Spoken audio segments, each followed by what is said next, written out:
इन्नहा कलिमतुन हुवा क़ाइलुहा व मिन वरा। ए बेटा, ए बाबू, ए बैठो बैठो बैठो बैठो।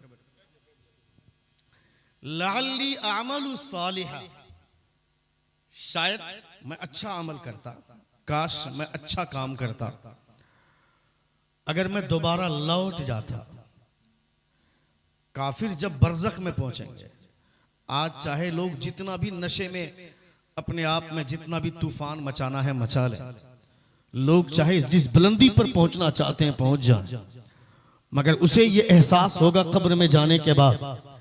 मुसलमानों को कभी इस फिक्र में नहीं रहना चाहिए, मुसलमानों को कभी ये एहसास नहीं करना चाहिए कि हम दुनिया में जिल्लत आमेज जिंदगी गुजार रहे हैं, जिल्लत के साथ जिंदगी गुजारे हैं। हमारे पास कपड़े बोसीदा हैं, हमारे मकानों की छत से पानी के कतरे टपकते हैं, हमने सही से मकान नहीं बनवाया।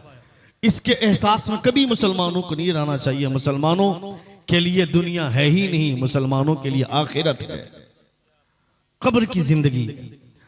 लअल्ली अअमलु सालिहन फीमा तरक्तु कल्ला इन्नहा कलिमतुन हुवा क़ाइलुहा। अल्लाह फरमाता है कि ये जो काफिर हैं ये कब्र में जाएंगे और जाकर के बोलेंगे काश मुझे दोबारा भेज दिया जाता तो मैं कुछ अच्छा काम कर लेता। अल्लाह फरमाता है खबरदार, कल्ला इन्नहा कलिमतुन हुवा क़ाइलुहा।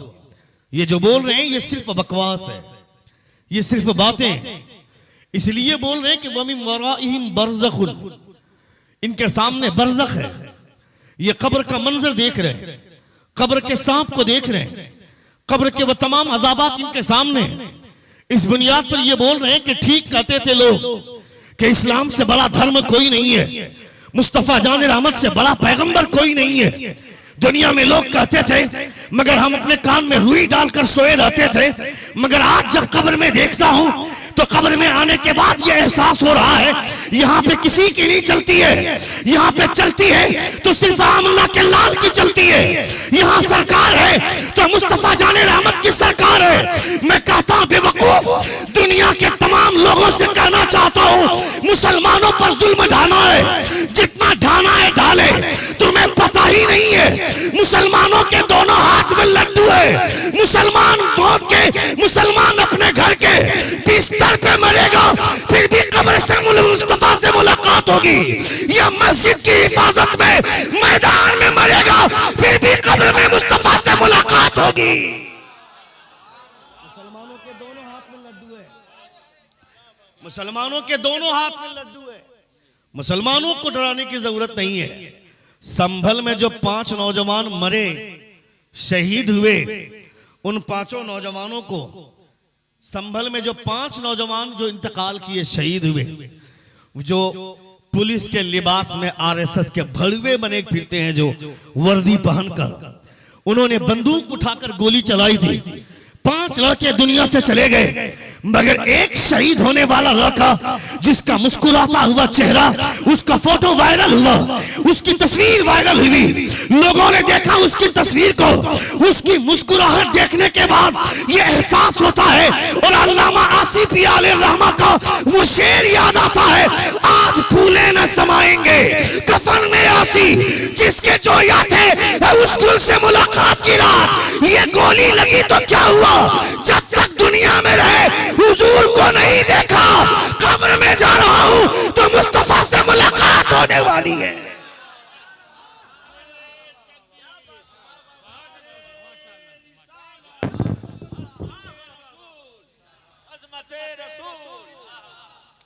लअल्ली अअमलु सालिहन फीमा तरक्तु कल्ला इन्नहा कलिमतुन हुवा क़ाइलुहा व मिन वराइहिम बरज़खुन इला यौम युबअसून। अल्लाह फरमाता है मिन्हा खलकनाकुम व फीहा। एक उससे पहले एक बात सुन लीजिए आप, हम जिंदा किसको मानते हैं, जिंदगी वाला किसको मानते हैं? हमारे जिस्म के अंदर रूह है, हम चल फिर रहे हैं, बोल रहे हैं, हमारी आंखें देख रही है, हमारा हाथ हिल रहा है, तो हम क्या कहते हैं, जिंदा है। मगर कोई आदमी बिस्तर पे सो गया, उसकी हाथ की हरकत बंद हो गई, उसकी आंखों की पलकों का झपकना बंद हो गया, उसकी जबान का हिलना बंद हो गया। हम क्या बोलते हैं, जोर से बोले, मर गया। यानी जब तक आदमी चलता फिरता है लोग कहते हैं वो जिंदा है, मगर जैसे ही आदमी की रूह निकल गई हम क्या कहते हैं कि वो मर गया, वो मुर्दा है। मगर कुरान ने कानून बदल दिया। जोर से बोले, जोर से बोले, और जोर से बोले सुभान अल्लाह। कुरान ने कानून बदल दिया कि तुम सिर्फ हाथों की हरकतों वालों को जिंदा कहते हो और जिसका हाथ हरकत नहीं करता है तुम उसे मुर्दा कहते हो। यानी तुम यह समझते हो कि अगर जिस्म के अंदर रूह है तो जिंदा है, जिस्म के अंदर से रूह निकल गई तो इसका मतलब है कि वो मुर्दा हो गया। मगर कुरान कहता है जब इस्लाम के पैगंबर ने बोलना शुरू किया, अबू जहल सामने है, उतबा सामने है, शेबा सामने, नबी ने कहा खुदा एक है। एक बार कहा नहीं माना, दो बार कहा नहीं माना, तीन बार कहा नहीं माना। बुलबुले सिदरा तशरीफ लाते हैं, फरमाते हैं मेरे महबूब ये क्या कह रहे हैं, इन्नका ला तुस्मिउल मौता वला तुस्मिउस सुम्मा दुआ। इनको जो आप बोल रहे हैं ये मुर्दा है। जोर से बोले, जोर से बोले, जोर से बोले, ये नहीं सुनेंगे, ये मुर्दा है, ये मुर्दा है। अबू जहल के अंदर जिस्म में रूह है, उसके बावजूद खुदा ने फरमाया कि वो मुर्दा है। उतबा के जिस्म के अंदर रूह है, फिर भी खुदा कहता है मुर्दा है। शेबा के जिस्म के अंदर रूह है, फिर भी खुदा कहता है मुर्दा है। और वहीं जब करबला में अली असगर के हुल्कूम पर तीर लगा, अली असगर की रूह निकल गई, हजरत इमाम हुसैन के सर जिस्म से अलग हो गया। सारे लोग कह रहे हैं मुर्दा है, मगर खुदा फरमाता है वला तहसबन्नल्लज़ीना कुतिलू फी सबीलिल्लाहि अमवाता। रूह निकल गई फिर भी हुसैन जिंदा है, रूह निकल गई फिर भी अली असगर जिंदा है, रूह निकल गई फिर भी मुस्लिम बिन अकील जिंदा है। मतलब क्या हुआ, मतलब ये कि अबू जहल के अंदर रूह होने के बावजूद मुस्तफा की अदावत ने जीने नहीं दिया, और हज़रत इमाम हुसैन के रूह निकल जाने के बाद भी मुस्तफा की मोहब्बत ने उन्हें मरने नहीं दिया।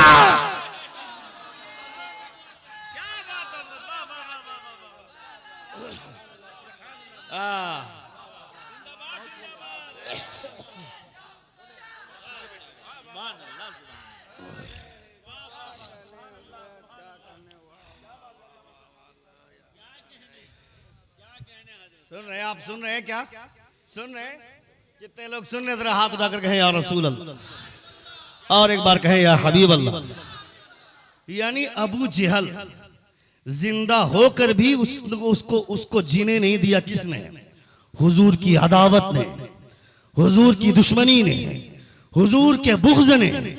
और ये ऐलान किसी दुनियादार की जानिब से नहीं, दुनिया पैदा करने वाले खुदा की जानिब से। हजरत इमाम हुसैन के जिस्म पर लाश पर घोड़े दौड़ाए गए। हजरत अली असगर के जिस्म से रूह निकल गई, अली अकबर के जिस्म से रूह निकल गई, हजरत इमाम हुसैन के रूह से जिस्म से रूह निकल गई। मगर खुदा फरमाता वला तक़ूलू लिमन युक़तलू फी सबीलिल्लाहि अमवात। जो खुदा के राह में मारे जाते हैं उन्हें मुर्दा न कहो, बल अहयाउ वलाकिन ला तशऊरून, बल्कि वो जिंदा है लेकिन तुम्हें शऊर नहीं है। इसका मतलब है कि जिंदगी मुस्तफा की मोहब्बत का नाम है और मौत मुस्तफा की अदावत का नाम है।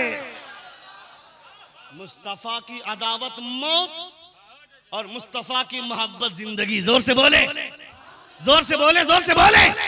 मुस्तफा की अदावत मौत और मुस्तफा की मोहब्बत जिंदगी, मुस्तफा की मोहब्बत जिंदगी। तो जो लोग मुस्तफा की अदावत में बोलते हैं कि यहाँ मंदिर गिरा, यहाँ मस्जिद गिरा दो, यहाँ मंदिर बना दो, ये समझ लेना कि ये लोग मुर्दा है। और जो हुजूर की मोहब्बत पे बात करते हैं मर जाने के बाद भी वो अमर हो जाया करते हैं। हकीकी जिंदगी उसे मिल जाती है, उसे सच्ची लाइफ उसे मिलती है। हकीकतन जिंदगी उसी का नाम है। ख्वाजा गरीब नवाज के ऊपर संभल का मामला खत्म हो गया, हंगामा बर्पा करना था, बर्पा हो गया। 5 लोग दुनिया से चले गए, इसको क्या फर्क पड़ता है? मुसलमानों को तबाह करना है, मुसलमानों को परेशान करना है। मैं तो मुसलमानों से कहना चाहता हूं कि तुम अपने बच्चों को पढ़ाओ। ये लोग तुम्हारे मस्जिद के सामने नाच करते रह जाएं, नाचते रह जाएं, तुम अपने बच्चों को डॉक्टर बना दो, अपने बच्चों को इंजीनियर बना दो, अपने बच्चों को डीएम बनाओ। ये नचनिया बनकर कर रह जाएं, तुम्हारा बच्चा एपीजे अब्दुल कलाम की तरह पूरी दुनिया का शेर बन जाए। अपने बच्चों को पढ़ाओ। लोग लाख दुश्मनी कर लें, मगर एपीजे अब्दुल कलाम की हकानियत को कोई ठुकरा नहीं सकता है। मुसलमानों ने अगर इल्म की वजह से अपने आप को मनवाया तो मनवाया। पूरी दुनिया में अगर इस्लामी हुकूमत रहेगी तो सिर्फ और सिर्फ इल्म की बुनियाद पर रहेगी। वो दौर चला गया कि जिसकी लाठी उसकी भैंस।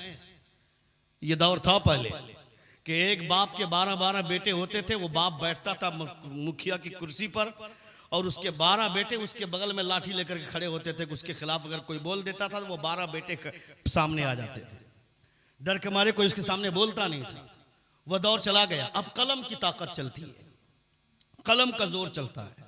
अगर आपके बच्चों के पास कलम की ताकत है तो दुनिया आपको सैल्यूट करेगी, दुनिया आपको समझेगी। नहीं चाहते हुए भी एपीजे अब्दुल कलाम के सामने लोगों को झुकना पड़ता है, इसलिए कि उन्होंने दुश्मनों की छाती को फाड़ने के लिए हिंदुस्तान को बहुत बड़ी दौलत मिसाइल की सूरत में अता फरमा दी। मिसाइल मैन उनको कहा जाता है। किस बुनियाद पर? जो खुद अखबार बेच बेच कर पढ़ाई किया और फिर उस बुलंदी पर पहुंचा। जो लोग नाचते हैं मस्जिदों के सामने, उनको नाचने दो, मगर तुम अपने बच्चों को मत नचाओ। तुम अपने बच्चों के हाथ में कलम पकड़ा दो, अपने बच्चों के हाथ में किताब पकड़ा दो, ताकि तुम्हारा बच्चा इल्म के जरिए उनका जवाब दे। गरीब नवाज के सामने आते हैं, अल्लाह फरमाता है मिन्हा खलकनाकुम व फीहा नुईदुकुम व मिन्हा नुखरिजुकुम तारतन उखरा। इसकी तफसीर मुलाहिदा करें आप। बोलूं मैं? बोलूं? अभी कितने लोग सुन रहे? जरा हाथ उठाकर कहें या रसूल अल्लाह। इसका तर्जमा सब लोग जानते हैं। हमने इसी मिट्टी से तुम्हें पैदा किया और इसी मिट्टी में डाल रहे हैं। व मिन्हा नुखरिजुकुम तारतन उखरा, और इसी मिट्टी से हम दोबारा तुम्हें निकालेंगे। मैदान महशर में लोग फिर बाहर आएंगे। व मिन्हा नुखरिजुकुम तारतन उखरा, हम फिर इसी मिट्टी से तुम्हें बाहर निकालेंगे। ये अल्लाह रब्बुल इज्जत फरमाता है। जरा जहन को करीब कीजिए। जिस कब्र में जो बंदा दफन होता है, उलमाए किराम फरमाते हैं कि जहां की मिट्टी से इंसान का वजूद होता है, उसी मिट्टी में वो जाकर दफन होता है। पैदा कहीं भी हो, पैदा कहीं भी हो, वो दफन वही होता है जहां की मिट्टी से उसकी पैदाइश होती है। जब मां के पेट में बच्चा 120 दिन का होता है, तब अल्लाह रब्बुल इज्जत के हुक्म से फरिश्ता उस पेट में मां के पेट में लाकर के मिट्टी दाखिल करता है, और उसी मिट्टी के जरिए अल्लाह रब्बुल इज्जत उसकी मूर्ति तैयार करता है। और चौथे महीने में अल्लाह रब्बुल इज्जत उसके अंदर रूह दाखिल फरमाता है। कितने महीने में रूह डाली जाती है? कितने महीने में? चौथे महीने में। कौन से महीने में? चौथे महीने में। मुसलमानों की रूह कब डाली जाती है? मुसलमानों की रूह किस दिन डाली जाती है? काफिरों की रूह किस दिन दाखिल की जाती है? फासिक व फाजिर की रूह किस दिन दाखिल होती है? नहीं मालूम? सेम। किसने कहा सेम? कोशिश तो की बोलने की। जब आलिमों के सामने बैठिए तो सर उठाकर बैठिए, और पीर साहब के सामने बैठिए तो सर झुका करके बैठिए। जोर से बोले।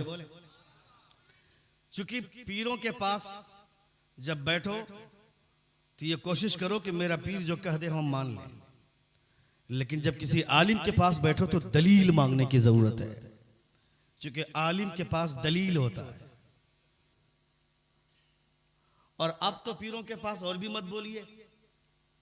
पहले पीरों के पास बोलने के लिए इसलिए खामोश रहने के लिए कहा गया कि पीरों के पास खामोश रहिए, इसलिए कि आलिम अगर दिन को रात कह देगा तो वह दलील देगा, मगर अगर पीर अगर दिन को रात कह दे तो वह दिन को रात बनाने की ताकत रखता है। पीर के अंदर वो कमाल होता है। तो आलिमों के पास सर उठाकर बैठिए और पीर साहब के पास जो शेख कामिल है उनके पास सर झुका कर बैठिए। क्योंकि आलिम कोई बात अगर बोलेगा तो वो उसको प्रूफ करेगा, वो साबित करेगा। यही वजह है कि तकरीरें सुनना चाहिए। अल्लाह फरमाता है सुम्मा खलकना नुतफत अलकतन फखलकनल अलकत मुदगतन फखलकनल मुदगत इज़ामा फकसौनल इज़ामा लहमा सुम्मा अंशअनाहु खल्कन आखर फतबारकल्लाहु अहसनुल खालिकीन। अल्लाह फरमाता है पहले माँ के पेट में बच्चा नुतफे की शक्ल में होता है, फिर नुतफे से वो खून का लोथड़ा बनता है, फिर खून के लोथड़े के बाद फिर वो गोश्त की शक्ल में आता है और उसके बाद अल्लाह रब्बुल इज्जत उस गोश्त से फिर हड्डी बनाता है, फिर उस हड्डियों में फिर खुदा गोश्त जोड़ता है। उसके बाद फिर जब मुकम्मल तस्वीर बन जाती है फिर अल्लाह रब्बुल इज्जत उसमें रूह दाखिल फरमाता है। जोर से बोले। चौथे महीने में रूह दाखिल की जाती है।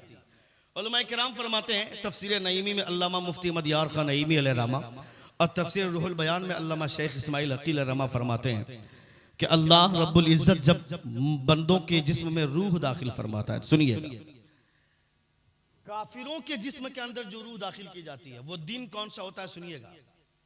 काफिरों के जिस्म के अंदर जो रूह दाखिल की जाती है वो दिन इतवार का होता है। कौन सा दिन? इतवार का दिन। इतवार के दिन उसके जिस्म में रूह डाली जाती है। अब समझ में आ रहा कि वो लोग इतवार को छुट्टी क्यों करते हैं? इतवार तुम्हारा नहीं है,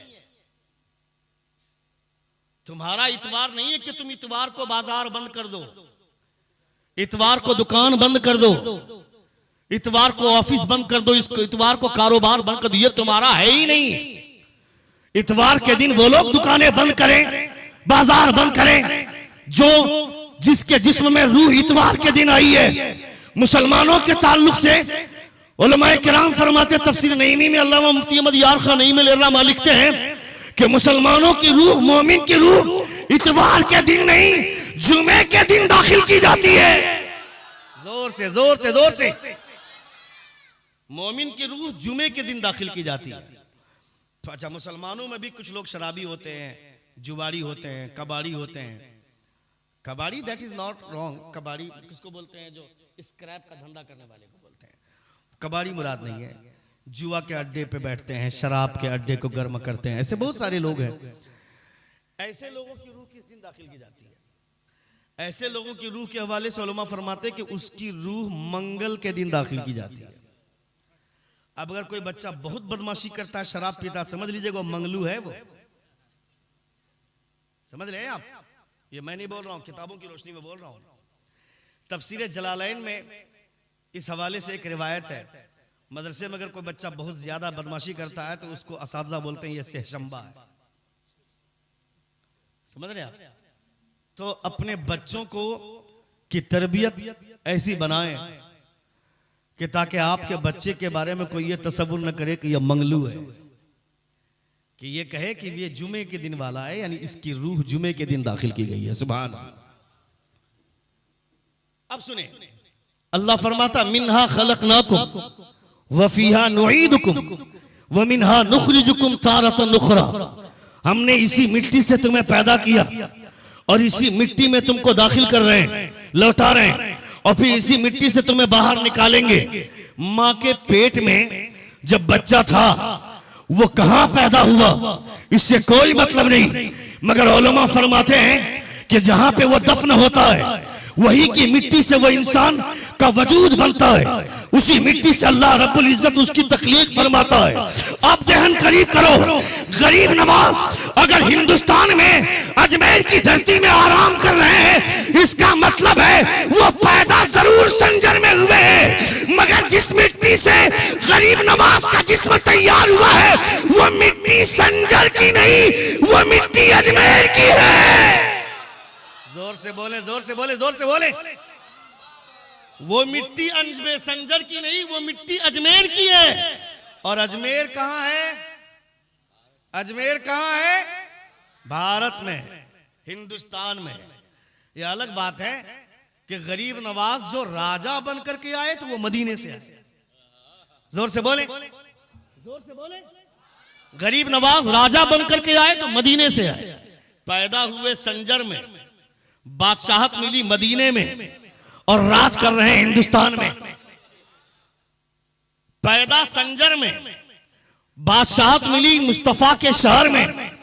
जब खादिम मदीना गरीब नवाज फरमाते हैं कुतुबुद्दीन बख्तियार काकी से, कहा मेरे लाडले, मैं जब मुस्तफा जाने रहमत के मस्जिद में बैठा था, मस्जिद नबवी का सहन है, खादिम मदीना अंदर से बाहर आता है, वो कहता है तुम में मोइनुद्दीन कौन है?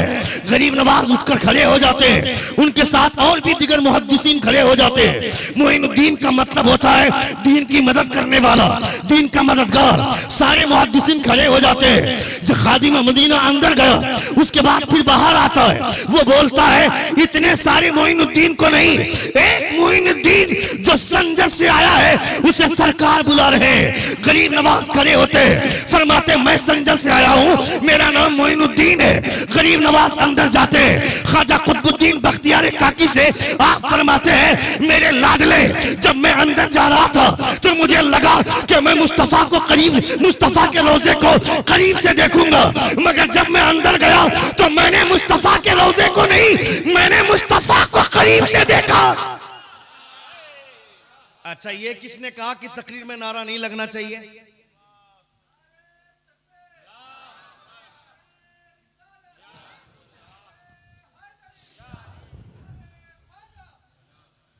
ये किसने कहा? नबी कौनैन सल्लल्लाहु ताला अलैहि वसल्लम, जब मुस्तफा जान रहमत सल्लल्लाहु ताला अलैहि वसल्लम का गुलाम, उनका शहजादा गरीब नवाज अंदर जा रहे थे, फरमाते बेटा मैंने हुजूर को करीब से देखा। जब रसूल ज़ी वक़ार सल्लल्लाहु ताला अलैहि वसल्लम का शहजादा जब अंदर गए, जाकर सलाम किया, अस्सलामु अलैका या सुल्तान अल अंबिया या सय्यदुल अंबिया वल मुरसलीन, आप पर सलामती हो ए नबियों के सरदार। मुस्तफा जाने रहमत कब्र से जवाब देते हैं, फरमाते हैं वालेकुम या सुल्तान अल हिंद, ए हिंदुस्तान के राजा तुम पर भी सलामती हो, तुम यहाँ क्या कर रहे हो? तुम्हें तो हिंदुस्तान जाना है। गरीब नवाज फरमाते हैं कौन से हिंदुस्तान, मैंने हिंदुस्तान देखा नहीं है, कैसे हिंदुस्तान जाऊंगा? नबी कौनैन अपने हाथ की हथेली पर हिंदुस्तान का नक्शा दिखाते हैं और हुजूर फरमाते हैं तुम्हें यहाँ आना है। मैं कहता हूँ जो लोग 10 साल में पागल हो रहे हैं, 1000 साल तक हुकूमत करना हिंदुस्तान में कोई आसान काम नहीं है। 1000 साल तक अगर मुसलमानों की हुकूमत रही, उसके बावजूद आज भी मंदिर ज्यादा है, आज भी हिंदू ज्यादा है, मुसलमानों की ताकत, मुसलमानों की तादाद कम है, मस्जिदें कम है।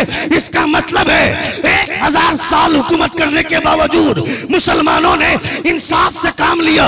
अगर मुसलमान जुल्म करते तो भारत में एक भी मंदिर नहीं बचता, तमाम मंदिर मस्जिद में तब्दील हो जाते। मंदिर आज भी है, इसका मतलब है जिन लोगों ने हुकूमत की उन्होंने इंसाफ से काम लिया है। जोर से बोले, जोर से बोले, जोर से बोले। हमारी तारीख से खिलवाड़ करने वालों, हमारी हिस्ट्री से खेलने वालों, तुम्हें पता ही नहीं है। तुम आज मुसलमानों के जज्बात से खेलते हो, मुसलमानों की अकीदत से खेलते हो, मुसलमानों को ललकारते हो। याद रखना, मुसलमानों को कमजोर मत समझना। मुसलमान सब्र से काम ले रहा है, मुसलमानों के जज्बात से मत खेलना। तुम्हारा कोई हो ना हो, हमारा गरीब नवाज है। हम यहाँ भारत में अपने दम पर नहीं, गरीब नवाज की मेहरबानी से जीते। हमें अपनी जात पे भरोसा नहीं है, मुस्तफा की जात पे भरोसा है, और मुस्तफा की दी हुई ताकत गरीब नवाज पे भरोसा है। गरीब नवाज रज़ियल्लाहु ताला अन्हु ने जो मेहनतें की, जो मशक्कतें की, कोई आसान काम नहीं है। 90 लाख लोगों को कलमा पढ़ाना, जोर से बोले, 90 लाख लोगों को कलमा पढ़ाना कोई खेल समझ रहे हैं क्या? इतना आसान समझते हैं क्या? गरीब नवाज के मजार के नीचे भी खुदाई करेगा, और वहां भी खुदाई करके बोलता है कि हमें वहां पर वहां भी अपने देवी देवताओं को खोज रहा है, वहां भी जाकर के ड्रामा करना चाहता है। आओ आओ चलो। गरीब नवाज की ताकत का अंदाजा तुमको नहीं, तुम्हारे बाप दादा को इसका अंदाजा हो चुका है। तुम्हारे बाप दादा उस ताकत को जान चुके हैं। जोगी जयपाल को लगा था कि हवा में उड़कर गरीब नवाज को हरा देंगे, मगर गरीब नवाज ने अपनी जूती की तरफ इशारा किया और कहा क्या देखते हो, वो जोगी होकर के हवा में उड़ रहा है और तुम मोइनुद्दीन के तलवे चाट रहे हो। जोर से बोले। तुम मोइनुद्दीन के तलवे चाट रहे हो। गरीब नवाज ने इशारा किया, वो जूती उड़ी और इतनी टप टप जब उसके सर पे बरसी तो जयपाल जोगी का नशा उतर गया। नीचे उतर कर कहता है, मोइनुद्दीन जब तेरी जूती में इतना पावर है तो तेरे हाथ में कितना पावर होगा। जब तेरी जूती में इतना कमाल है तो तुझ में कितना कमाल होगा। वो जोगी जयपाल भी कलमा पढ़ा। मेरा यकीन कहता है मुस्तफ़ा जान रहमत सल्लल्लाहु तआला अलैहि वसल्लम के गुलामों के जज्बात के साथ जो लोग खेलते हैं, मुसलमानों तुम्हें डरने की जरूरत नहीं है और तुम्हें तलवार उठाने की भी जरूरत नहीं है, तुम्हें हाथ में बंदूक लेने की भी जरूरत नहीं है। कसम खुदा कि तुमने अगर सिर्फ हुजूर की सुन्नतों को अपनाया तो पूरी दुनिया तुम्हारी मुट्ठी में आ जाएगी। तुमने रसूल दिवकार सल्लल्लाहु तआला अलैहि वसल्लम की सुन्नतों पर अमल ही करना छोड़ दिया। नबी कौनैन सल्लल्लाहु तआला वसल्लम की शरीयत के साथ तुमने खिलवाड़ किया। अगर मुस्तफ़ा जान रहमत सल्लल्लाहु तआला अलैहि वसल्लम की तालीमात को अगर हमने अपना लिया तो आज पूरी दुनिया में हमारी इज्जत होगी। हम अपने बच्चों को सही तहजीब दें। अभी आज से कुछ दिन पहले गजा में जो जुल्म हुआ मुसलमानों पर, जो फिलिस्तीन पर जुल्म ढाया गया, उसकी तारीख हमारे सामने है, उसकी हिस्ट्री हमारे सामने है। मगर वहां के हवाले से छोटे से बच्चे जिसकी उम्र तकरीबन 7 से 8 साल है, उसके पांव में चोट लगी थी। डॉक्टर उसको ऑपरेशन करने वाला था। ऑपरेशन करते वक्त हॉस्पिटल में जब गया तो ऑपरेशन करने वाला डॉक्टर बोलता है कि मैं ऑपरेशन नहीं कर सकता हूं, इसका पांव जो सुन करने की जो ताकत जिस इंजेक्शन वो इंजेक्शन मेरे पास नहीं है, मैं इस तरह इसका ऑपरेशन नहीं कर सकता हूं। वो बच्चा बोलता है कि ऑपरेशन करते वक्त दर्द होगा इसलिए आप बोल रहे हैं? कहा हाँ मैं इसलिए बोल रहा हूँ। वो बच्चा बोलता है आप परेशान मत होइए, मैं सूरह रहमान की तिलावत कर रहा हूँ, आप ऑपरेशन जारी कीजिए। जोर से बोले, जोर से बोले और जोर से। वो बच्चा, उस बच्चे ने जिस माँ का दूध पिया होगा उसकी माँ के दूध में कितनी हरियाली होगी। जो माँ टीवी देखते देखते बच्चों को दूध पिलाए, सीरियल देखते देखते बच्चों को दूध पिलाए, उसका बच्चा बुज़दिल ही होगा।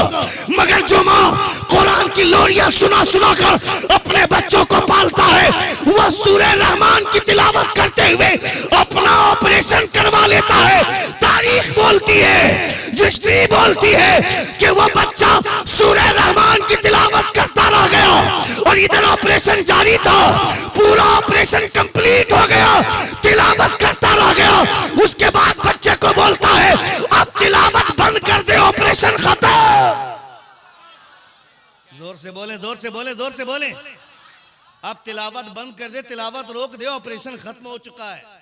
हजरत अली के बारे में सुना था ना कि हजरत अली रज़ियल्लाहु ताला अन्हु नमाज पढ़ रहे हैं, नमाज पढ़ने के दरमियान में उनके बदन से तीर निकाला गया, हजरत अली को पता नहीं चला।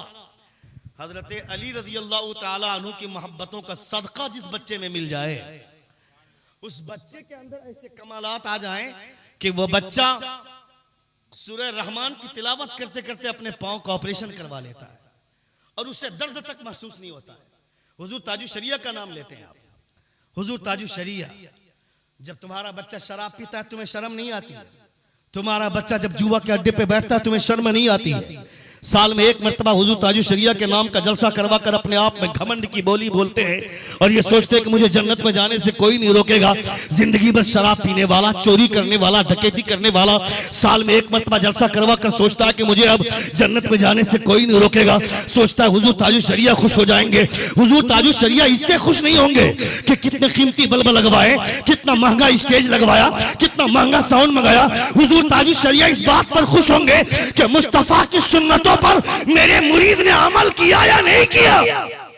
जोर से बोले, जोर से बोले।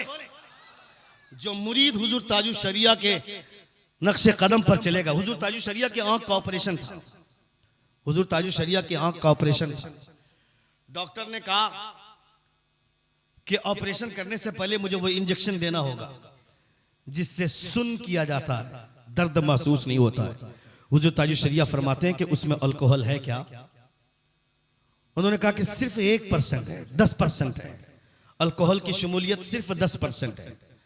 आप लगा, हुजूर ताजु शरिया फरमाते नहीं नहीं रहने दो, अल्कोहल वाला इंजेक्शन है तो हम नहीं लगवाएंगे, आप ऑपरेशन कीजिए। आप डॉक्टर बोलता है कि हजरत ये कैसी बात कर रहे हैं, आंख का ऑपरेशन है, ये जिंदगी का मामला है, जिंदगी की बात कर रहे हैं, आपको नुकसान हो सकता है। हुजूर ताजुल शरिया फरमाते हैं यही तो तुम नहीं समझ सकते हो, तुम कह रहे हो ये जिंदगी का मामला है और मैं कह रहा हूं ये ईमान का मामला है। जोर से बोलना था यार। तुम कह रहे हो जिंदगी का मामला है, मैं कह रहा हूं ईमान का मामला है। जिंदगी चली जाए कोई फर्क नहीं पड़ता है, मगर ईमान नहीं जाना चाहिए। तो जो अच्छा अजमत भाई ने नात शरीफ पढ़ी थी, एक आदमी 500 रुपया ला करके दिया, कहे ऐसी नाइंसाफी करते हैं आप लोग, हम लोग को 100 रुपया वाला भी नहीं दे रहे। अच्छा यही सब प्रॉब्लम है, बहुत ज्यादा प्रॉब्लम है। इसीलिए हम लोग अब तकरीर नहीं करेंगे। अब क्या करेंगे, तब नाते पढ़ेंगे। जब हम लोग नात शरीफ लिखना जानते हैं तो नात शरीफ पढ़ना भी जानते हैं। क्या लगता है आपको?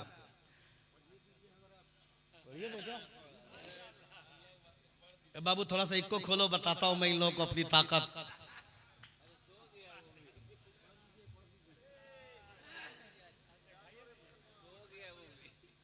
थोड़ा सा इक्को दो, दिखाना होगा ना आजमत और साजिद को। एक बार जोर से कहें या रसूल अल्लाह, और एक बार कहें या हबीब अल्लाह। है मुद्दत से यही हसरत शहे आलम ये सीने में, हमारी मौत भी आए तो आका बसे मदीने में। हम ऊपर सोटकिया देख रहे हैं, सोटकिया देख रहे हैं, कुछ नहीं है। हमारी अरे देखिए सुभान अल्लाह, अल्लाह सलाम याद रखना। तुम लोग अब मेरे सामने पढ़वे मत करना, बता दे रहा हूं, तुम लोगों से खराब नहीं पढ़ता हूं मैं।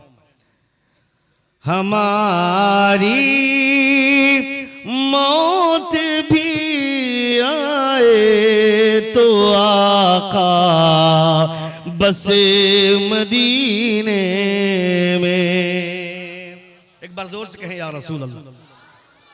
बुलाते हैं तो जाते हैं, बुलाएंगे तो जाएंगे, बुलाते हैं तो जाते हैं, बुलाएंगे तो जाएंगे, नबी के बिन बुलाए कौन जाता है मदीने में। इसलिए खतीब को कभी हल्का मत समझिएगा, लेकिन हम लोग प्रोफेशनली तकरीर करते हैं, इसलिए हम लोग, मेरी तो आदत ही नहीं है, मैं तो पढ़ता ही नहीं हूँ, क्योंकि यहाँ थोड़ी सी महल्लियत का रंग है, यहाँ पे ज़रा सा अपनापन फील करता हूँ मैं, ख़ास तौर पर असना पानी में, चूँकि ताल्लुकात और मरासी में मोहब्बत इतने कदीम हो गए कि आता हूँ तो ज़रा सा ऐसा लगता है कि अपनों के बीच में बोल रहा हूँ, और जब अपनों के बीच में बोलता हूँ तो फ़िज़ा कैसी भी बन जाती है तो कोई फ़र्क नहीं पड़ता। लेकिन जलसों में चूंकि वहाँ पे प्रोफेशनली खतीब की हैसियत से जाते हैं तो जलसों में इन चीज़ों से बचते हैं, मगर जहाँ अपनी जगह होती है और ये कोशिश रहती है कि जगह अपनी है, हुजूर की बातें होनी चाहिए। एक बार जोर से कहें या रसूल अल्लाह। हुजूर ख्वाजा गरीब नवाज रज़ी अल्लाह तआला अन्हु हिंदुस्तान में है, इसका मतलब है कि हिंदुस्तान में जिस जगह पे गरीब नवाज आराम कर रहे हैं उसी मिट्टी से अल्लाह रब्बुल इज्जत ने गरीब नवाज का जिस्म बनाया। हजरत आदम अलैहिस्सलातु व तस्लीम का जिस्म तैयार हुआ, जानते हैं आप? हजरत आदम का जिस्म जिस मिट्टी से तैयार हुआ, उस मिट्टी, उस जिस्म को तैयार करने के बाद थोड़ी सी मिट्टी बच गई थी, जानते हैं आप? नहीं जानते? मिट्टी थोड़ी सी बच गई थी, और इस मिट्टी से अल्लाह रब्बुल इज्जत ने जमीन में 2 दरख्त पैदा किया है। वो जानते हैं आप? नहीं जानते हैं? क्या कर रहे हैं इतने दिन से आप? इसलिए तकरीर सुनना चाहिए। तकरीर सुनिएगा तो ये सब बातें सीखिएगा। बता दूं क्या? कितने लोग सुनना चाहते हैं? जरा हाथ उठाकर कहें या रसूल अल्लाह। नजरुल कहां है? तुम जो एक बार भी उठ करके नहीं आ रहा है, हम जितना कमाते हैं उससे ज्यादा तुम ही ले लेता है। एक बार जोर से कहे या रसूल अल्लाह, और एक बार कहें या हबीब अल्लाह। सुनिए, हजरत आदम अलैहिस्सलातु व तस्लीम का जिस्म तैयार होने के बाद मिट्टी थोड़ी सी बच गई। कुछ लोग बोलते हैं कि हजरत आदम अलैहिस्सलातु व तस्लीम के ये नाफ के की मिट्टी काट कर कुत्ता बनाया गया। ये रिवायत बहुत सारे लोग बोलते हैं, मगर इसकी सही इस्नाद अब तक नहीं पहुंची है हम तक। और बहुत सारे उलमा इस हवाले से कहते हैं कि ये रिवायत गैर मोतबर है, इसको दुरुस्त नहीं मानते हैं। कुछ लोग इसको रिवायत के साथ बोलते हैं, क्योंकि बहुत सारी बातें ऐसी हैं जो मुताबिकतुल अदब से मुवाफकत कर जाती है तो लोग बोलते हैं, वरना एतराज़ात बहुत सारी रिवायतों के ऊपर हैं। मगर मैं जो बोल रहा हूँ तफसीर नईमी की रोशनी में मुलाहिदा करें कि जिस्म बनाने के बाद जब मिट्टी बच गई, उस मिट्टी से अल्लाह रब्बुल इज्जत ने 2 दरख्त पैदा फरमाया। वो दोनों दरख्त का नाम सुने और अपना रिश्ता जोड़ लीजिएगा उस दरख्त से। चूंकि बाप की बहन क्या होती है? बाप की बहन फूफी। जोर से बोलिएगा, बाप की बहन फूफी। हजरत आदम की कोई बहन नहीं है, हजरत आदम की कोई मां नहीं है, हजरत आदम अलैहिस्सलाम का कोई बाप नहीं है। अल्लाह रब्बुल इज्जत ने बगैर माँ बाप के हजरत आदम को पैदा फरमाया। हजरत आदम अलैहिस्सलातु व तस्लीम जन्नत में थे। अल्लाह रब्बुल इज्जत की बारगाह में खुदा से दुआ की, मौला मेरे लिए कोई रफीक सफर पैदा फरमा दे। तो अल्लाह रब्बुल इज्जत ने हजरत आदम की आंख पर नींद गालिब फरमाया और बाएं तरफ की सबसे ऊपर वाली पसली से अल्लाह रब्बुल इज्जत ने हजरत हव्वा रज़ियल्लाहु ताला अन्हा को पैदा फरमाया। हजरत आदम की बीवी हमारी माँ, हजरत आदम अलैहिस्सलातु व तस्लीम तमाम इंसानों के बाप। हजरत आदम का जिस्म तैयार हो गया, मिट्टी थोड़ी सी बच गई। उस मिट्टी से अल्लाह रब्बुल इज्जत ने इस दुनिया में 2 दरख्त पैदा किया। उस दरख्त का नाम सुने, एक दरख्त अनार का दरख्त पैदा किया और दूसरा खजूर का दरख्त पैदा किया। जोर से बोले, जोर से बोले। एक अनार का दरख्त और दूसरा खजूर का दरख्त। तो अनार का दरख्त इंसानों की फूफी है। क्या है? फूफी है। और खजूर का दरख्त इंसानों की फूफी है। फूफा नहीं, फूफा कैसे होगा? हालांकि दरख्तों में भी मेल फीमेल होते हैं, दरख्तों में भी, लेकिन वहां पे जो मेल फीमेल होता था, ऐसा नहीं कि खजूर के दरख्त की शादी अनार के दरख्त से होती है, ऐसा नहीं है। जो उसी जिनसियत के दरख्त होते हैं उसी में मेल फीमेल होते हैं। अल्लाह रब्बुल इज्जत ने कुरान मुकद्दस में भी इस हवाले से आयत नाजिल फरमाई कि चाहे वो इंसान हो चाहे दरख्त हो, दरख्तों में भी जिस तरह इंसानों में मेल फीमेल होते हैं, उस तरह दरख्तों में भी मेल फीमेल होता है। जो लोग बोटनी के एजुकेशन हासिल करते हैं, बायोलॉजी का एक पार्ट है ना बोटनी, साइंस से ही में पढ़ते हैं ना इसको। साइंस का एक पार्ट है केमिस्ट्री, एक है बायोलॉजी, एक है फिजिक्स। तो बायोलॉजी का एक दूसरा पार्ट बनाया है, 2 पार्ट निकाला है उससे, एक जूलॉजी और एक बोटनी। बायोलॉजी में औरतों के मसाइल पे बात होती है, मगर उसी से एक हिस्से को अलग कर दिया गया जूलॉजी, जिसमें जानवरों के हवाले से बात होती है, और उसी से एक पार्ट निकाला बोटनी, जिससे दरख्तों के जरिए हवाले से बात होती है। कुरान में इन सारी चीजों को बताया है, ऊंट के हवाले से, पहाड़ों के हवाले से। अल्लाह फरमाता है अफला यंजुरून इलल इबिली कैफ़ खुलिकत व इलस समाई कैफ़ रुफियत व इलल जिबाली कैफ़ नुसिबत व इलल अर्दी कैफ़ सुतिहत। अल्लाह फरमाता है इस ऊंट को देखकर गौर क्यों नहीं करता है कि तेरे रब ने ऊंट को पैदा कैसे किया है। और इस आसमान को, भावड़ा ब्रिज को देख करके नारा लगाते हैं हावड़ा ब्रिज के सामने जाकर के फोटो लेते हैं, सेल्फी लेते हैं कि हावड़ा ब्रिज बनाने वाला मिस्त्री कितना पावरफुल होगा जो बगैर किसी खंबे के हावड़ा ब्रिज को अभी तक खड़ा कर दिया है, रोके हुआ है। मैं कहता हूं बेवकूफ, जिस हावड़ा ब्रिज बनाने वाले मिस्त्री पर तुम्हें इतना नाज है तो सोच कि अल्लाह रब्बुल इज्जत ने इतने बड़े आसमान को बगैर खंबे के खड़ा कैसे किया है।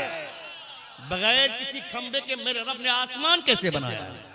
अल्लाह रब्बुल इज्जत ने इस आसमान को बगैर किसी सुतून के नस्ब फरमा दिया है, खड़ा है। क्या लगता है आपको वो जो आसमान पे सितारे लटक रहे हैं, सितारे ये बल्ब की तरह थोड़े कि होल्डर में लटका दिया गया और सितारे लटके हुए हैं, कैसे लगता है आपको? इस हवाले से कभी जानने की कोशिश कीजिए, किसी आलिम के पास बैठ करके बात कीजिए आप।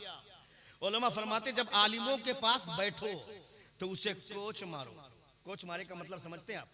ए बेटा देखो, कोच मारने का मतलब उसे छेड़ो आप, उससे कोई ना कोई मसाला पूछो। एक मसाला पूछोगे तो 10 बातें वो अपनी तरफ से बताएंगे। ये आलिमों के पास बैठने का फायदा है। सुन्नी का लड़का मस्जिद से निकलता है और देवबंदी का लड़का मस्जिद से निकलता है, देवबंदी के पीछे पड़े रहते हैं हम लोग। कुत्ता, बंदर, बिल्ली, सुअर सब कुछ बोल देते हैं। चलो उसका अकीदा बुरा है, उसको जो बोलना है बोलिए, लेकिन मेंबर रसूल पे बैठ करके हुजूर की बात कीजिए ना आप। मेंबर रसूल पर बैठ करके अपने मसलक की बात कीजिए, अपने अकीदे की बात कीजिए। दूसरों के बारे में बोलने की जरूरत क्या है? दूसरों के बारे में बोलते हैं तो दूसरों के बारे में बोलते हैं तो अपने बारे में भी बोलिए कि हमारे अंदर कितनी खामियां हैं, हम कितने यहां तक धंसे हुए हैं। देवबंदी का लड़का मस्जिद से निकलता है और वो बाहर निकलकर बोलता कि इमाम साहब ने आज बताया कि गुस्ल में 3 फराइज है। गुस्ल में कितने फराइज है? गुस्ल में जोर से बोलिए ना भाई, 4 नहीं है, सोच समझ के बोलिए। गुस्ल में 3 है कि 4 है? 3 है ना। और वजू में 4। तो देवबंदी का लड़का मस्जिद से निकलता कि इमाम साहब ने बताया है गुस्ल में 4 फराइज, गुस्ल में 3 फराइज है, वजू में 4 फराइज है। याद रखना, कल पूछेंगे फजर में कितनी रकत है ये बताएं इमाम साहब, आज कल पूछेंगे, इसलिए याद करके जाना। और सुन्नी का लड़का मस्जिद से निकलता है, बोलता है धोनी ने सेंचुरी मार दिया, मोहम्मद शामी ने विकेट ले लिया, बांग्लादेश जीत गई, चेन्नई हार गई। तुमको इससे क्या फर्क पड़ता है? तुम क्रिकेट की बात करते हो 24 घंटा, जिस धोनी, कैफ, ज़हीर खान इन लोगों के बारे में बात करते हो, तुम्हें मदीने वाले सरकार के बारे में बात करनी चाहिए थी। मस्जिद से निकलकर बात करते तो हुजूर की बात करते। हुजूर कब्र में भी गए तो तुम्हारे बारे में बात की मुस्तफा ने। हजरत तलहा अंसारी, हजरत तलहा नाम सुने आप? ए बेटा ए, हजरत तलहा अंसारी वो सहाबी हैं जो अक्सर व बेशतर सहाबा की कब्रों में उतरते थे, कब्रें खोदते भी थे। कब्रें खोदना सहाबी की सुन्नत है, जोर से बोलें सुभान अल्लाह। आज लोग अपने बाप के लिए कब्र भी खोदने के लिए तैयार नहीं है। अच्छा, ये चूंकि गाली बनाया लोगों ने, तेरी कब्र यही खोदेगा, तेरी कब्र मैं खोदूंगा, वो प्रोफेशनली लोगों ने गाली बना दिया। लेकिन अपने बाप के लिए लोगों को तैयारी करनी चाहिए इस एतबार से कि मेरा बाप अगर इंतकाल कर जाएगा तो मैं किसी को गुस्ल देने नहीं दूंगा, मैं खुद गुस्ल दूंगा। क्योंकि हुजूर ने क्या फरमाया? हुजूर फरमाते, सुने, हुजूर फरमाते हैं कि मुर्दों में अगर कोई ऐब की बात देखो तो उसे छिपाओ, और कोई अच्छी बात देखो तो उसे ऐलान कर दो। अक्सर बेशतर कभी कभी ऐसा होता है कि जब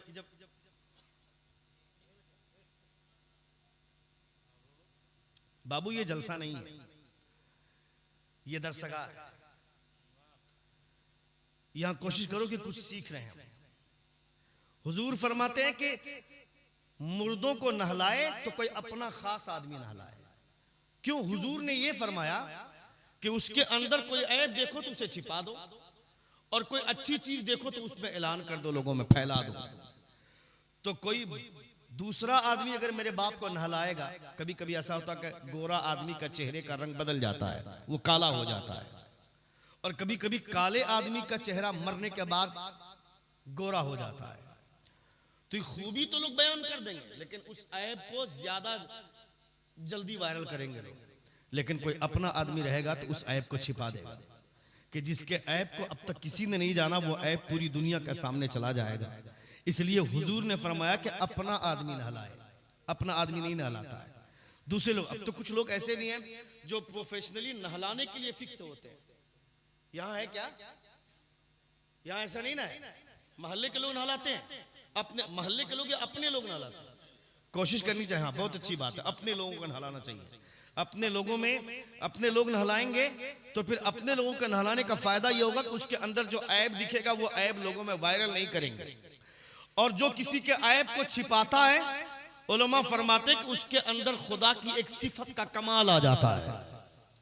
अल्लाह रब्बुल इज्जत की सिफत है सत्तारुल उयूब, ऐब का छिपाने वाला। तवज्जो के साथ एक बात मैं करना चाहता हूं, तवज्जो उलमाए किराम की। 27वीं रमजान को या फिर कद्र की जो रात 21, 23, 25, 27, 29 कद्र की 5 ताकरातें हैं। इन पांच ताकरातों में कद्र की रात तलाश करनी है।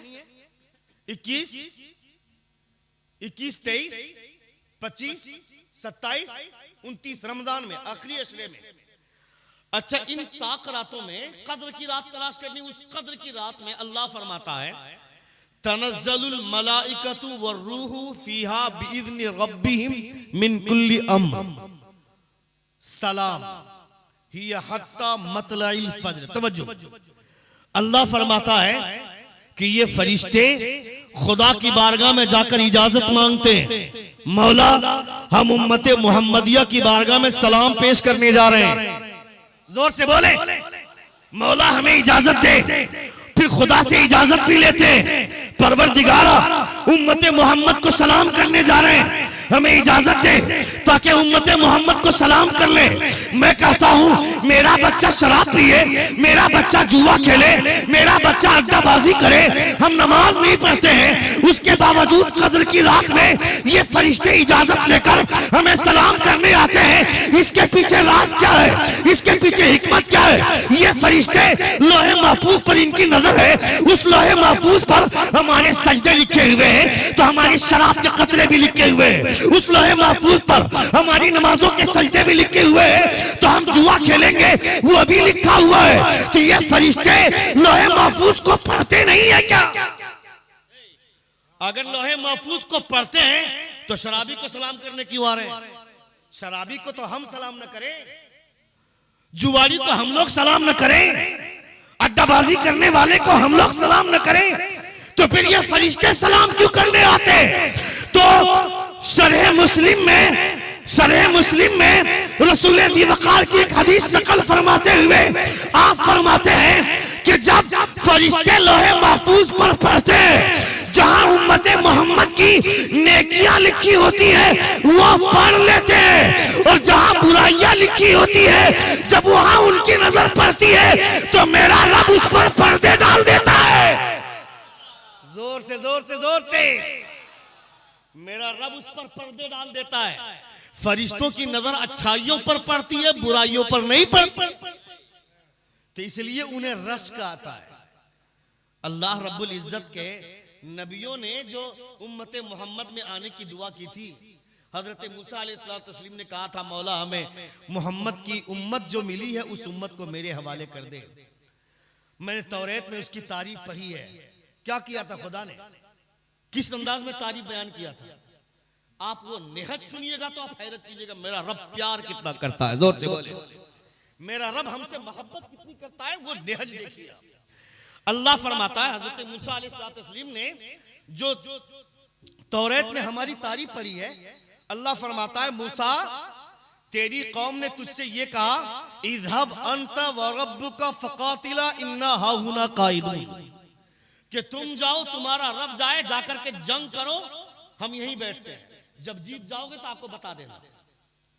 ये रेलो है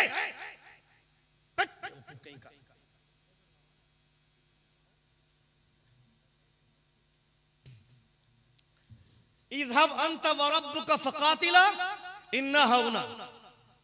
जो मफलर बांधे हुए हैं, मफलर जो बांधे हुए हैं नजुल के वालिद साहब हाजी जियाउल्लाह साहब, और वो तूफानी भाई कहाँ गए? ये देखिए उस्मान भाई, तूफानी साहब, तूफानी के तूफान के नानी बहुत अच्छे लोग हैं, अल्लाह सलामत रखे। तो उस्मान नाम है उनका, लेकिन लोगों में मशहूर है तूफान। अरे मुसलमानों का हर बच्चा तूफान होता है यार। शर्त है कि अपने आप को पहचान ले मुसलमान। जिस दिन पहचान लिया उस दिन आपकी सोच बदल जाएगी, आपके जज्बात बदल जाएंगे। एक छोटी सी बच्ची, तकरीबन उसकी उम्र 5 साल है, एक ईसाई ने आकर के कहा हल तुरीद अंतिल फुलूस, पैसे चाहती है? वो कहती है नाम इन्नी उरीद, मैं चाहती हूँ। का अंजिली अल हिजाब, ये जो नकाब पहनती हो पहनी उसको उतार दो। वो लड़की जवाब देती है इदा अंजलतुल हिजाबा, अगर मैंने ये हिजाब उतार दिया, फतस अलु अल फातिमा, अगर मैंने ये हिजाब उतार दिया तो हजरत फातिमा कयामत में मुझसे सवाल करेंगे। जोर से बोले। 5 साल की उस बच्ची को बताया किसने? पर्दा जितनी भी औरतें करेंगी वो तमाम औरतों की हयाएं हजरत फातिमा की हया पर नाज करेगी। अगर मैंने आज हिजाब उतार दिया, कल कयामत के दिन फातिमा मुझसे सवाल करेगी, तो फिर क्या होगा? 5 से 7 साल उस बच्ची की उम्र है। उसने उस ईसाई को जवाब दिया तो वह ईसाई बोलता है कि वाकई मैंने इस्लाम के अंदर एक लड़की के अंदर जो खूबी देखी है, ये खूबी दुनिया के तमाम मुसलमानों की औरतों में आ जाए तो मैं समझता हूं कि मुसलमान कभी भी किसी का गुलाम नहीं होगा। जब औरतों के कोख से सलाउद्दीन अय्यूबी का गुलाम पैदा होने लगेगा तो फिर मस्जिद अक्सा को परेशानी क्या? मस्जिद अक्सा पे आंख उठाकर कौन देखेगा? क्या कहा था सलाउद्दीन अय्यूबी ने जब मस्जिद अक्सा को फतह किया था, बैतुल मुकद्दस को? तो वो अंग्रेज का जनरल ने कहा था कि सलाउद्दीन, तुम्हारे बाद हम ऐसी मां को ही दुनिया में नहीं छोड़ेंगे जो मां तुम्हारे जैसा बेटा पैदा कर सके। ऐसी मां को ही नहीं छोड़ेंगे। औरतें नाचेंगी, कूदेंगी, डांस करेंगी, झुमटा गाएंगी, सीरियल देखेंगे, तो उसकी कोख से सलमान खान जैसा नाचने वाले लौंडे ही पैदा होंगे और उसी के फॉलोवर पैदा होंगे। मगर जिसका सर तहज्जुद गुजारी की तरफ माइल हो, जिसके दुपट्टे से हया की खुशबू आती हो, उसकी कोख से अल्लाह रब्बुल इज्जत वक्त का मुस्तफा जान रहमत के मजहब का सिपा सालार पैदा फरमाता है। उसके सीने में अल्लाह रब्बुल इज्जत मुस्तफा के इल्म की रोशनी पैदा फरमाता है। इसलिए जरूरी है नबी कौनैन सल्लल्लाहु अलैहि वसल्लम की तालीमात सुनना और मुस्तफा जान रहमत सल्लल्लाहु अलैहि वसल्लम की तालीमात से अपने आप को आशनाई हासिल कराना, यह बहुत जरूरी है। तो अल्लाह रब्बुल इज्जत ने हमारे ऐब को छुपाया। वो सत्तारुल उयूब, वो ऐबों को छुपाने वाला है। तो जो बंदा किसी के ऐब को छुपाता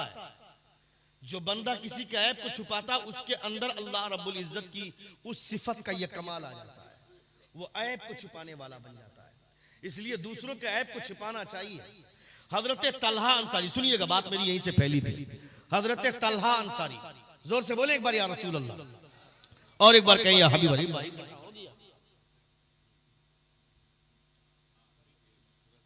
हाँ, इसको सुन लीजिए, उसके बाद खत्म कर दे रहा हूं। इसको सुन लीजिए। हाँ ठीक है, इसको सुन लीजिए। हजरत तलहा अंसारी रज़ी अल्लाह ताला वो हुजूर की कब्र में उतरते हैं। हुजूर की कब्र में उतरकर नबी कौनैन सल्लल्लाहु अलैहि वसल्लम के जिस्म को रखा। उसके बाद बाहर निकलने वाले थे कि अचानक हुजूर के लब हिलते हुए दिल गए। जोर से बोलिए ना भाई, हुजूर के लब हिल रहे थे। हजरत तलहा अंसारी रज़ी अल्लाह ताला अन्हु सोचा कि इससे अच्छा मौका नहीं मिलेगा कि हुजूर के लब हिल रहे हैं, जरा कान लगाकर सुन ले कि हुजूर बोल क्या रहे हैं।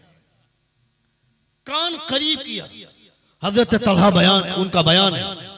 आप फरमाते मैंने जब कान करीब किया तो मुस्तफा के लब हिल रहे थे और हल्की हल्की एक आवाज आ रही थी, रब्बे हबली उम्मती, रब्बे हबली उम्मती, रब्बे हबली उम्मती। परवरदिगारा मेरी उम्मत को मेरे हवाले कर दे। मैं कहता हूं बेवकूफ, तुम पूरी जिंदगी बॉलीवुड के स्टार को याद करते हो, क्रिकेट खेलने वालों को याद करते हो, हो, मगर तुम्हारा पैगंबर जब तक दुनिया में रहा तुम्हें याद किया, कब्र में भी चले गए मेरे हुजूर तो किसी को नहीं अपनी उम्मत को याद कर रहे हैं। मुस्तफा अपनी उम्मत को याद कर रहे हैं। इसलिए रसूल ज़ी वक़ार सल्लल्लाहु तआला अलैहि वसल्लम के एहसानात बहुत बुलंदी पर है। हम सिर्फ हुजूर को याद कर सकते हैं, कम से कम याद तो करें, अपने मुस्तफ़ा को याद तो करें। अल्लाह रब्बुल इज़्ज़त हम तमामों को नबी कौनैन से बेपनाह मोहब्बत करने की तौफीक अता फरमाए। हमारे बोलने में या आपके सुनने में कोई गलती हुई हो, सभी हजरात हमारे साथ मिलकर बावाज़ बुलंद तौबा इस्तग़फ़ार पढ़ें। अस्तग़फ़िरुल्लाह रब्बी मिन कुल्लि ज़ंबिन व अतूबु इलैहि। जोर से कलमे शहादत पढ़िए, अशहदु अल्ला इलाहा इल्लल्लाह व अशहदु अन्ना मुहम्मदन अब्दुहु व रसूलुहु। अस्सलामु अलैकुम व रहमतुल्लाहि।